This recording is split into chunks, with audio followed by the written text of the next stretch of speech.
your report shows that Medicare will now be bankrupt in 2024.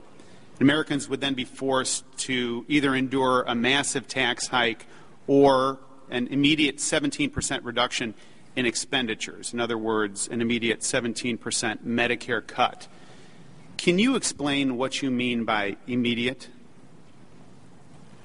Well, the way that the trust funds work, both on the Social Security side and on the Medicare HI side, is that the amount of expenditures the program can put out there is limited by what's in the trust funds. Now, on the SMI side, that's not really an issue because we just give the trust fund each year whatever is required to keep pace with costs. But once that trust fund runs out, the program lacks the authority to make benefit payments. Now, there have been a lot of legal analysis that have been done of what happens when the trust fund runs out, and they don't all agree.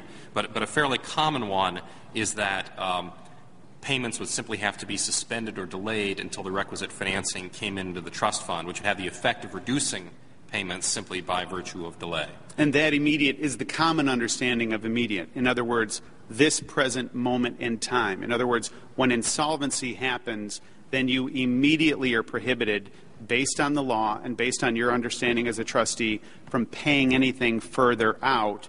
And your estimation is that it would be a 17% cut in a benefit. Is that correct? Well, it's 17% on average over 75 years. Now, it varies according to year. I think in 2024 specifically it's about 10%, but then that increases, and then it becomes about 25% by the mid-2040s. So it's averaged. Go ahead.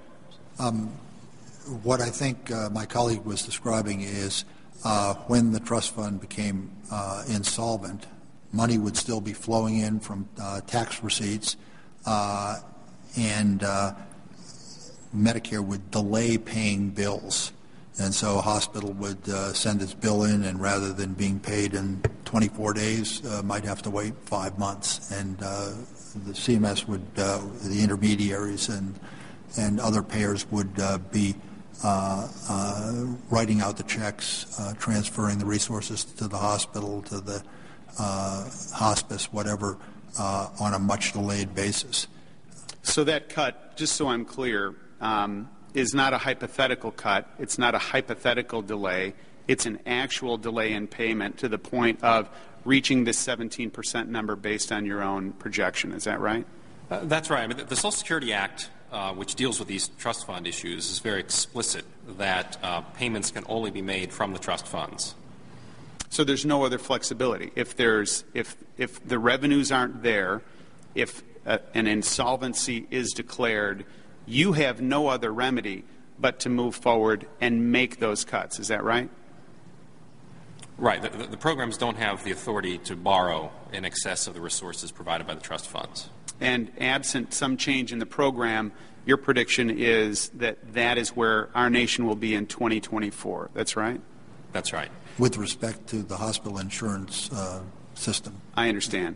So when the gentleman from Wisconsin said that there's a proposal that's out there by the majority on this committee that ends Medicare, in fact, Medicare as we know it will end in 2024 absent some change in policy or some change in moving forward. That's right, isn't it?